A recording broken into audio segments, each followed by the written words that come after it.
대상포진과 음식 관련성 어떤 게 좋은지. 안 좋은 거 먼저 알려드려야 될 것 같습니다. 면역의 가장 중요한 근간은 음식이거든요. 네. 사람이 음식 말고는 외부에서 갖고 들어오는 게 없잖아요. 내 몸을 보강하는 것은 다 음식입니다. 그래서 모든 음식이 좋은데 네. 그중에서 안 좋은 음식을 가려내는 것이죠. 가장 1순위는 당입니다. 겨울철에는 체온과 면역력이 떨어지기 쉽고요. 각종 바이러스에 노출될 위험성도 높죠. 특히 면역력이 급격하게 떨어지는 경우에 심각한 통증을 동반하는 대상포진 생길 가능성이 높은데요. 무엇보다도 대상포진은 단순한 피부병이 아니라 방치를 했다간 고통스러운 후유증까지도 생기는 무서운 신경질환입니다. 대상포진이라는 게 구체적으로 어떤 질환입니까? 대상포진 자체만 설명드리면 네. 볼록 튀어나와서 이 공처럼 생긴 것을 이제 포진이라고 하는데 보통은 연달아서 줄처럼 생기진 않거든요. 특이하게도 그런 피부병은 거의 없이 대상포진만 그렇습니다. 자, 그러면 대상포진이라는 거는 왜 생기는 것이며 포진이 올라오는 이유도 모르겠습니다. 기본적으로 수두에 대해서 알아두셔야 되는데 그 바이러스 이름이 수두 대상포진 바이러스입니다. 수두 대상포진 바이러스는 헤르페스 바이러스의 한 종류고요. 1형, 2형, 3형 이런 식으로 나누게 됩니다.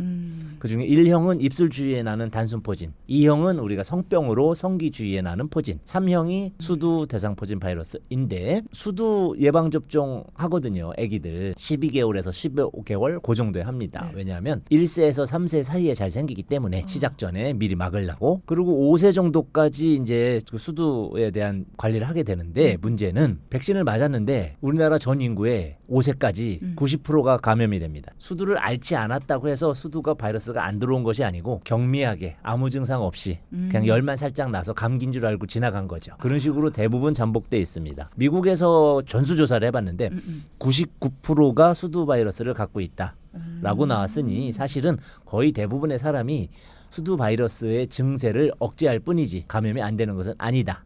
그런데 그 수두 바이러스가 특이하게도 신경세포 속에 잠들어 있다. 아주 강압적으로 잠들어 있기 때문에 수십 년을 못 깨어납니다. 그러다가 면역이 떨어지고 나이가 드시고 이랬을 때 그 세포벽을 깨고 신경을 따라서 이제 자기 세력을 확산할 때 우리가 이제 대상포진이라고 이제 하게 되는 거죠. 대상포진 수포 생김새는 어떤 특징이 있나요? 일단 대상포진은 처음에 증상이 나타나기 전에 1일 내지 3일 정도 사이에 피로감 또는 뭐 두통 이런 것들이 동반이 되고 피부 감각이 볼 때는 아무렇지 않은데 네. 간질간질한 분도 있고요. 가렵다. 아프다, 뭐가 찌른다. 근데 보니까 아무것도 없어요. 이렇게 이제 판단하고 내원하시거든요. 네네. 몸살기가 살짝 있거나 이러다가 한 3일이 이제 지나고 나면 발진이 올라옵니다. 우리가 딱밤 맞으면 빨개지는 것처럼 네. 빨갛습니다. 그래서 자세히 보면 뭐가 우툴툴툴 있어요. 그러다가 2주 정도를 계속 발전해 나갑니다. 빨간 게 나왔다가 포진이 나왔다가 또 그 수포가 생긴 게 나중에 농포가 됩니다. 농포란 고름이 차는 거죠. 네네. 그랬다가 또 떨어지면서 딱지가 앉아요. 가피라고 하죠. 이것이 그 부위에 여러 군데 다 산적해서 막 얼기설기 섞입니다. 그래서 뒤죽박죽 돼 있죠. 그래서 우리가 대상포진의 정식명이 베리셀라 조스터 이렇게 하는데 베리가 뭐냐면 다양한 버라이어티한 셀라 방 포진 방들이 버라이어티하게 막 생기거든요. 그게 2주간 딱지지고 뭐 다친 건지 해진 건지 할 정도로 나타나기 때문에 일반적인 단순하게 오는 포진하고는 확연하게 구분이 되는 거죠. 이런 식으로 이제 그 증상이 점점 변해가는 겁니다. 치료를 할 수 있습니까? 면역이라는 것은 사실은 음식으로 하는 거거든요.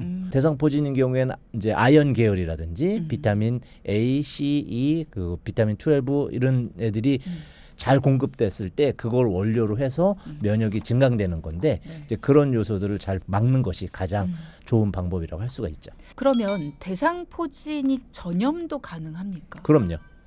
수두 바이러스는 비말, 그러니까 공기 중에 재채기 뭐 이런 걸로 옮고 즙이라고 하죠. 농포에서 빠져나오는 것이 궤양됐을 때 즙이 나오는데 터져서 흐르는 거죠.